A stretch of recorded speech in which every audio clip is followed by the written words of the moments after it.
Hey, this is John Lee Dumas of EO Fire, and welcome to Master Leadership. Great leaders ask great questions, and this podcast takes you on a journey to master leadership with questions that matter to leaders who matter with your host, Lily Sanabria.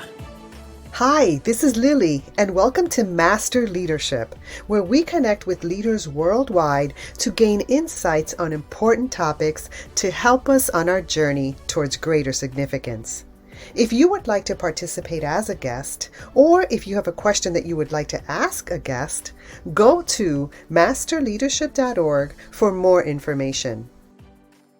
In his 15-plus years as a personal trainer and athlete, David Lindsay has seen what it takes to get things done. He knows how to prepare, how to motivate, and how to stay motivated. David Lindsay is a personal trainer and professional speaker from Sydney, Australia. In the last few years, David has studied many successful teams and individual athletes, and they all, in their own way, follow a similar structure to the 5-step system towards improved vitality in the workplace that David has come up with to improve workplace relations, morale, and profitability for your business. David has personally used his system many times to achieve results outsiders said were never possible. These 5 little hacks are easy to implement and keep established.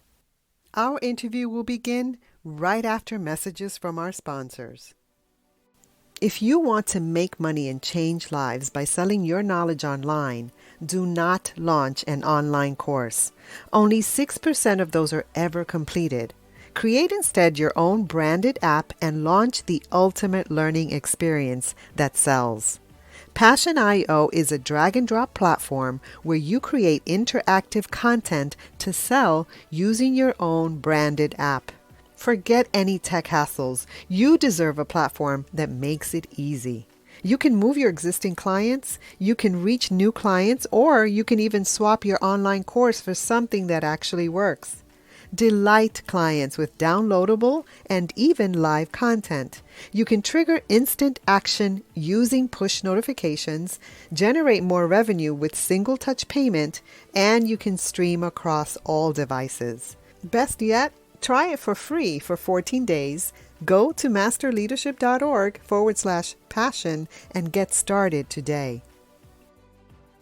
Did you know that a great accountant can double your business and save you tens of thousands of dollars every single year? But it's hard to find the good ones. That's where Accountant Hires comes in. They match you with an exceptional accountant in just 7 days. Every accountant in their network is rigorously tested and vetted, so you can focus on what matters. Hire a top accountant today at Accountant Hires. Go to masterleadership.org/AH. That's masterleadership.org/AH. Welcome, David Lindsay. How are you? I'm fantastic. Thank you, Lily. I'm pumped up for this morning. In Australia, it's morning, but I'm ready to share my experiences with you guys. And it's just fantastic to be alive. Awesome. You know, I love talking to people from Australia, especially because you are in my future currently. What day is it today? It's Friday over here, Friday in the morning. December 31st. Getting ready to bring in the new year. That's right. So we're excited to have you, David. Are you ready to pour into our listeners? I'm pumped. I was born ready, but I'm even more so now. All right. So tell us a bit about your path to leadership and what you're doing now. Yeah, it started off like with everyone as a young child. You know, what happens as a child influences the rest of your life. So I've always been a small kid, but I've always loved sports. And I was really good at it, which really helped me throughout my life, helped me build up my confidence.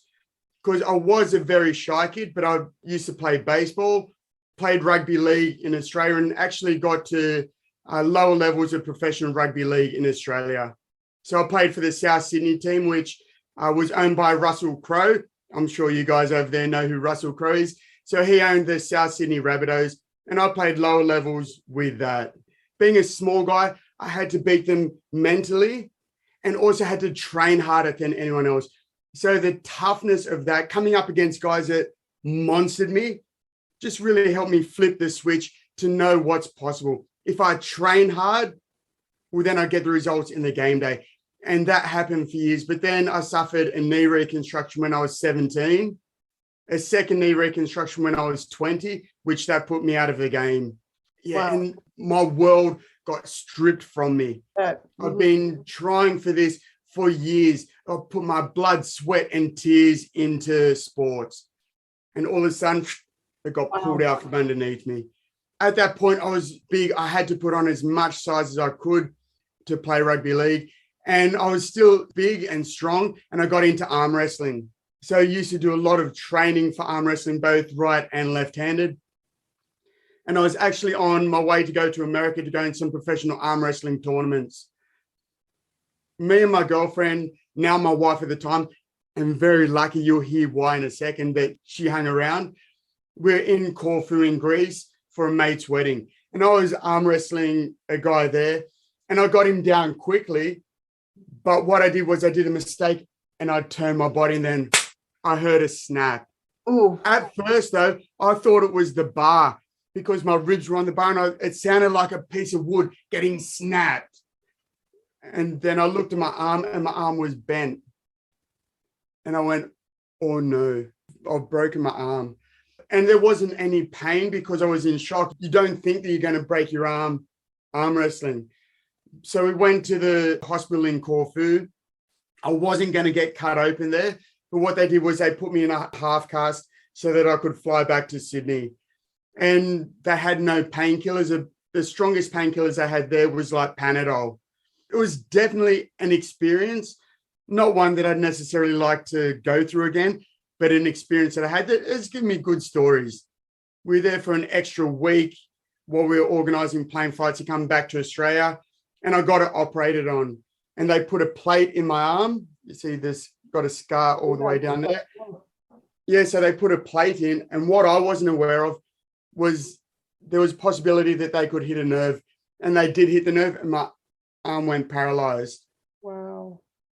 So from having knee reconstructions, playing football, going to arm wrestling, my arm went paralysed. At that time as well, I was a personal trainer. I was a fitness instructor and a gym supervisor. And I thought, who's going to want someone to train them that can't even use their arm? And again, not just did I get taken down with that, but it punched me in the face on the way down as well. I thought the life as I knew it was gone. So with that, I was willing to do anything possible to get the movement back. I went to homeopaths, naturopaths. I tried this, that, and the other. Anything that could possibly help me get ahead, I tried it. And eventually, after 4 months, I started to get a little bit of movement back. And I was so excited about that. But then obviously there was no more arm wrestling. One of the guys, my coach actually said, go back to arm wrestling, but do it slowly to build up some strength around there, which I did. But I still had competitive juices going. At this point, I was 23. So I was still quite a young guy.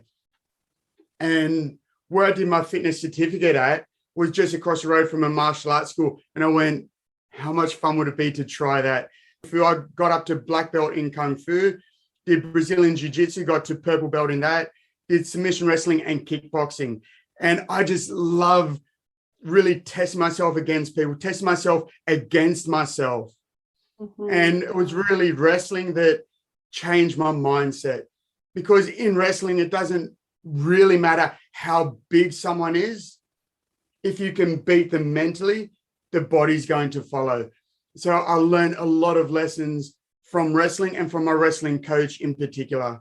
And then from there, I went back to being a personal trainer, being a gym manager, still doing all that sort of stuff. But I knew that there was so much more that I had to offer. I just didn't know what. So within a gym, I can reach 1-to-1 with personal training or 1-to-30 when you start taking classes. But I just thought with everything I've been through, I wanted to reach so many more people. I went to see Eric Thomas, a great American speaker. And when I was sitting down, I thought, these guys are gods, like Eric Thomas, Tony Robbins, Les Brown. I knew of those guys. And I just went, man, if only I could get up there, if only I could do this, But who am I? I'm little David. Who's going to want to listen to me? But I actually won a ticket to a free speaking course by stepping up and taking action. And then from there, I went and did a paid speaking course, which went for a 12-month program.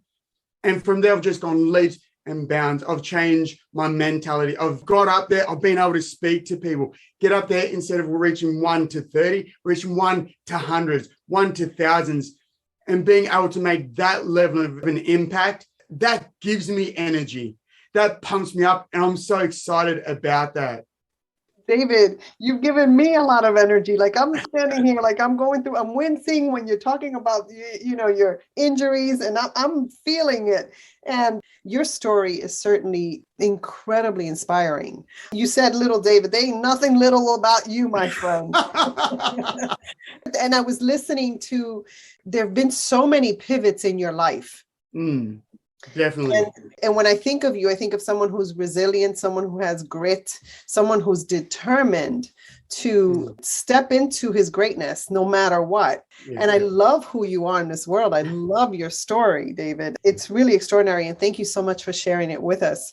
One of the things too, I thought is, man, this really prepared you for COVID. Like COVID, pivoting in COVID is nothing compared to what this was, COVID was a walk in the park. And it's funny that you mentioned that. Looking back at things, there's been certain points in your life where if you go left or you go right, but it's a definite T-junction.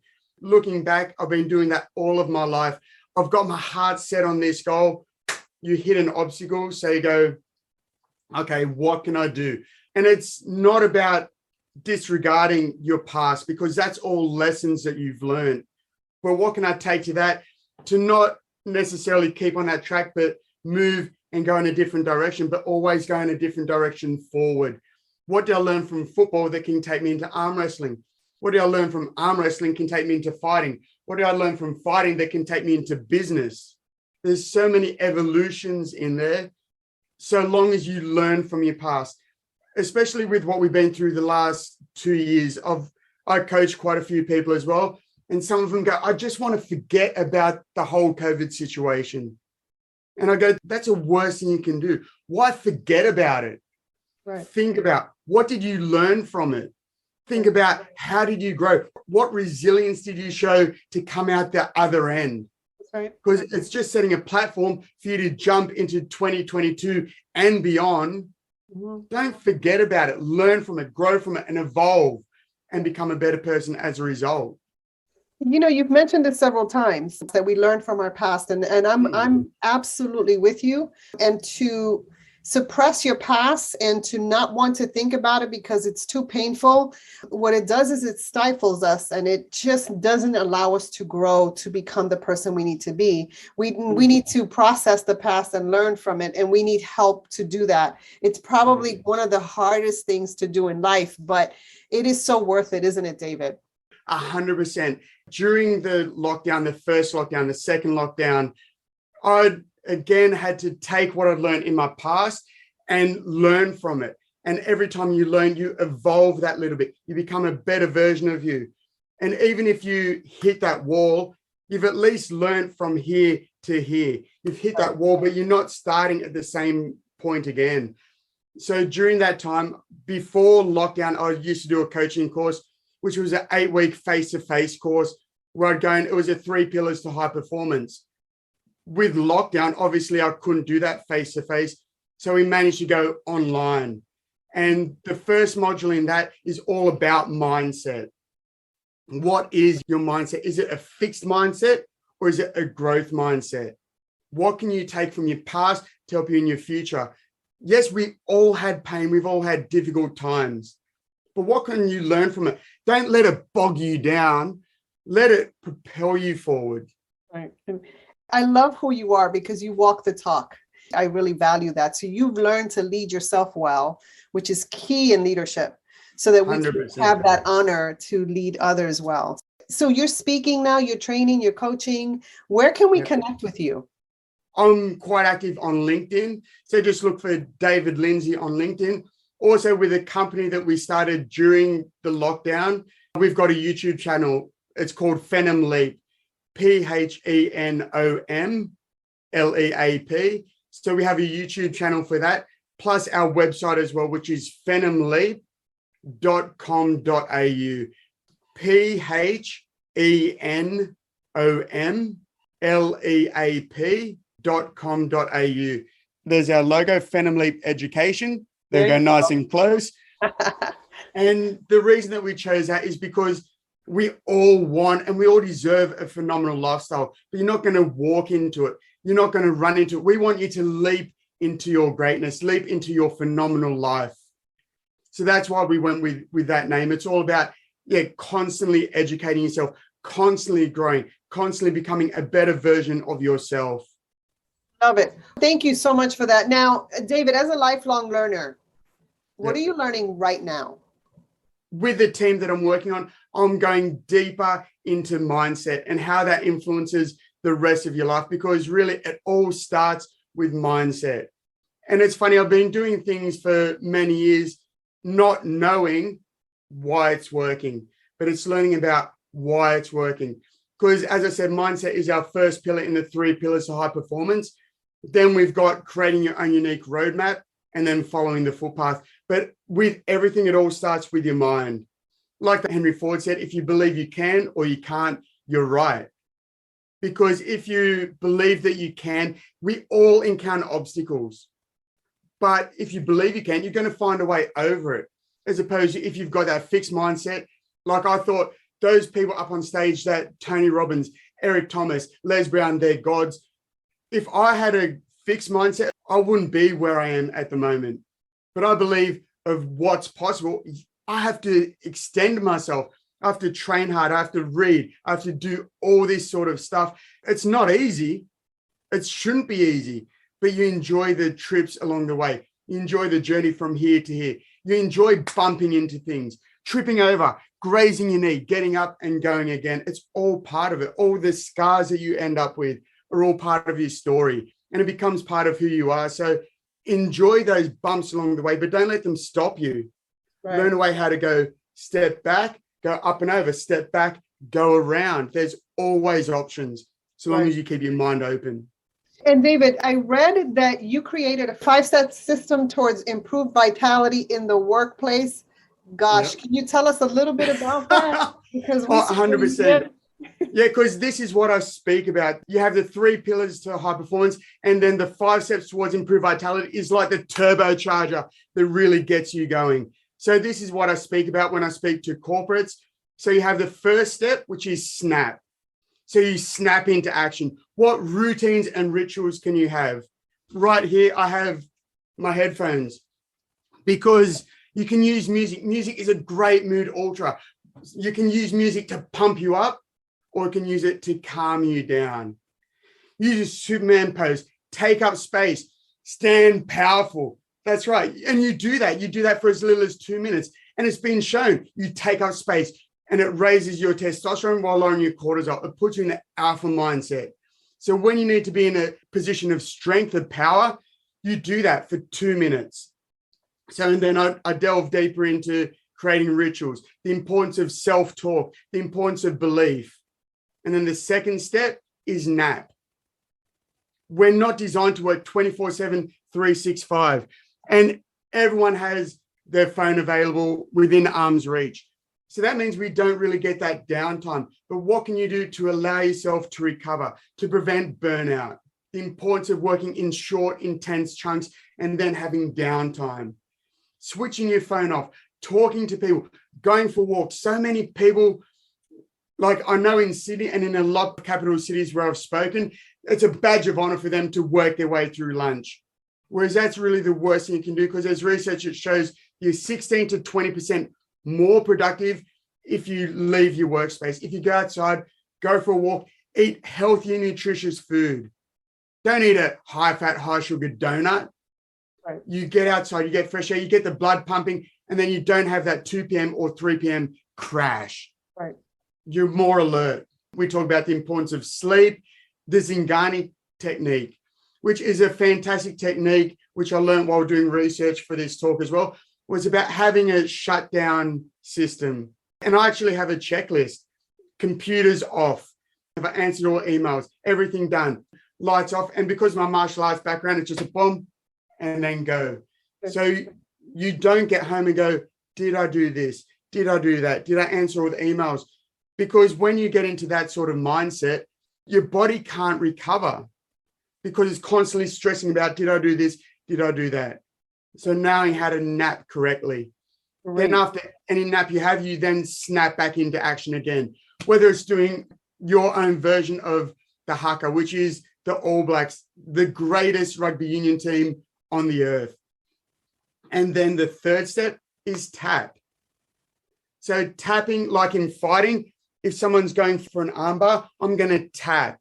I'm going to learn how I got in that armbar, how to protect myself. Because if I don't tap, they're going to try and hyperextend my elbow and either dislocate my elbow or break my arm. And same in business. You come up against things, and like I said, we're all going to hit obstacles. Right. But what's a way that we can tap? Step back. Don't keep running at it, but step back. And is there a door that you can go in? Is there a ladder you can climb up and over? Always learning to tap, grow, and evolve, especially with the last 2 years with COVID. We've had to pivot. We've had to do things different. We've had to learn to tap and evolve. And every successful business does that. What came to my mind, tap, when you spoke about wrestling, when you tap out, right? Yep. You tap somebody else to take your place. It's like, relieve me, like you need that support. Tapping out, it's getting the support from other people that you need. Yeah, 100%. And quite often, like with the guys that I started Phantom Leap with, I would have never even thought about going online because that's not my bag. So like you also have to know your lane, because right. A lot of terminology I use is about sports. Where in sports, we have different positions and different skill sets. I don't need to be the best on the computer. I need to be the best presenting. I need to be the best to get the message across. I get people in to help support me, to help lift me up. And not only do they lift me up, I lift them up. So we're constantly keeping each other accountable. Then once you've tapped, you can't hang your head in shame and hope the rest of the world's going to feel sorry for you. No. You pick yourself up, dust yourself off, and then you snap back into action. That's right. You dust it off. You don't let it hold you back. Then the fourth step is clap. Celebrate the time, effort, and dedication that you and your team have put into it. A simple thank you goes so far, yet we don't do it. And you can even celebrate yourself. We're often the harshest critics of ourselves. When someone else does something half what we do, we celebrate them, but yet we're so harsh on ourselves. Right. No, celebrate. Because in teams, when you celebrate, it brings everyone together. All right. And if you can get people working together that they want to work with, they're going to do so much more, not for themselves, because people are inherently, they don't want to be perceived as being selfish. So they don't do it for themselves. They do it for their teammate, people that they care about, people that they love. They're going to go above and beyond. Then the fifth step is recap, all about continuous, never-ending improvement in everything we do. Or when I coach football, when I did fighting, we watch the video. You write down what works and what didn't work. And you celebrate what worked, and then you find out why it didn't work. Then you tweak it and you improve on that. You get better and better and better. So you're constantly moving forward. And that's a 5 steps towards improved vitality. So I love it. You snap, you nap, you tap, you clap, and you recap, my friend. That's it, 100%. Thank you so much. Now, David, when you think of leadership today, what most concerns you and what are you most hopeful about? With what we've been through, they're talking about the great resignation, where people, they're reevaluating things because the old way doesn't work anymore. It's no longer this authoritarian where you're screaming down on people. No, you want to lead with people. The greatest people that I've learned from are the coaches that are there with you. And we spoke before about being in it. It's about not being a hypocrite. I don't expect people to do stuff that I can't do, haven't done, won't do. Like when I'm coaching people, I've been there. And it's knowing when to offload stuff, because you can get worn down by so much weight, but it's share the load. And when you share that load, you're bringing in people that care about it as well. That's what I see with leadership. I see it more as coaching. I know that coaching is different, but to me, if you have a good coach, you have a good team. A good coach can make a bad team good. A bad coach can make a good team bad. And I believe that you can't be a great leader if you're not a great coach. No, 100%. You have to know how to coach people, and having a team that's strong, building that team and learning to build that team, whatever it takes to build yourself so that you can build others. So that's really important. So thank you so much for that. Now, you have an option here, David. You can take a question from a former guest, or you can share another challenge and struggle that you learned from. What will it be, my friend?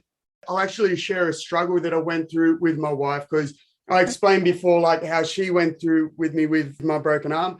We've got a daughter now. She's a lovely daughter. She's 10 years old at the moment. But when my daughter was 7 months old, my wife, she used to ride a motorbike to work, and she got hit by a car on the way to work. And she actually called me up and goes, David, I've been hit by a car. And instantly my mind went, shit, stomach dropped.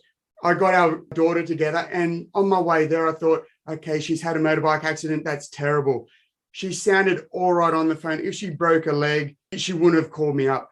So I got there, and the ambulance just beat me there. I had my daughter in the stroller, and then I got there. My wife was still lying in the gutter. She'd been flipped over, and her right leg was up on the gutter, and her femur, the top part of her leg, was bent worse than my arm was. So again, that's another point where our life changed completely. She had to go into emergency surgery straight away. And she's lucky that back then they were trialing a new way to put a plate in her leg. Instead of opening up the side of her leg to put the plate in where they normally would, she probably would have lost the leg with that because it was so badly shattered. So they slid it up and then screwed it into the bone that was there. So that took her 6 months in a wheelchair, 9 months after a few operations. But that really taught me, both from where I was working at the club and the gym, they showed me support. So I still showed them support. As a leader, I got a phone call from the CEO of the club, and he goes, David, I know what you're going through. If you need any money, because I had to have 6 months off work completely. If I need any money, they'll give me the money if necessary. So that for me was great leadership, because it's in your times of need when you see what people are going to do. And it's in the tough times when people show their true colors. So I'm loyal to them still to this very day and beyond, because they could have easily gone, you want 6 months off? Fine. It's been nice knowing you. Move on. And it's funny with my wife, people are going, how can you be happy with what's happened? And we went, no, you're getting it wrong. We're not happy with what's happened, but you can't undo the past. So again, we go back to, what have you learned? She was in a wheelchair for the 6 months, but she was still alive. So we cherish that time. It was 6 months with my wife and my daughter that we're never going to get back again. So we built a tighter bond during that time. And it really showed us as a family unit how much of a team we are. We support each other when we're down. We celebrate each other when we're up. That's just a story where you can take elements from that and put it into leadership, into the real world.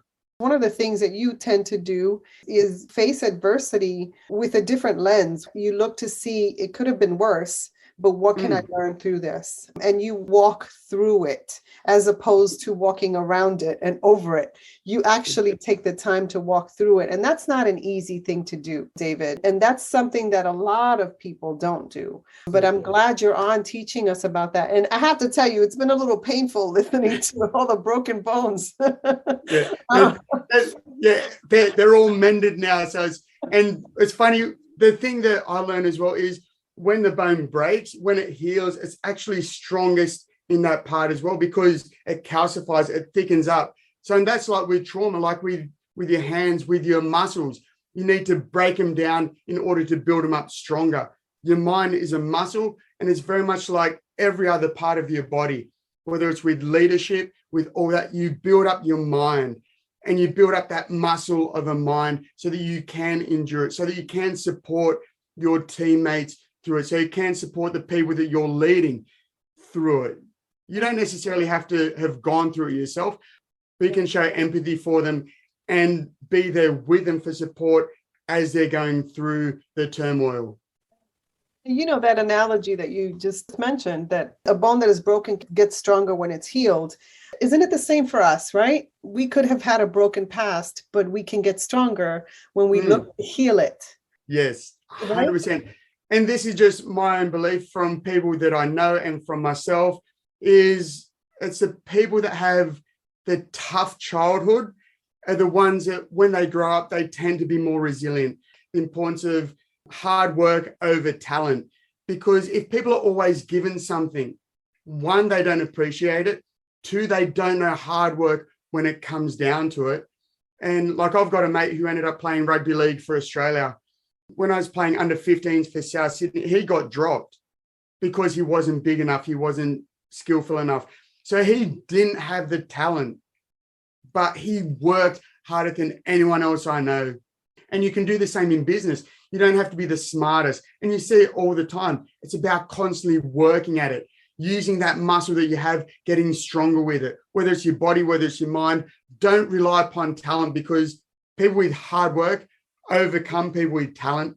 And if you haven't worked, you can't flick the switch magically. So just constantly working at it.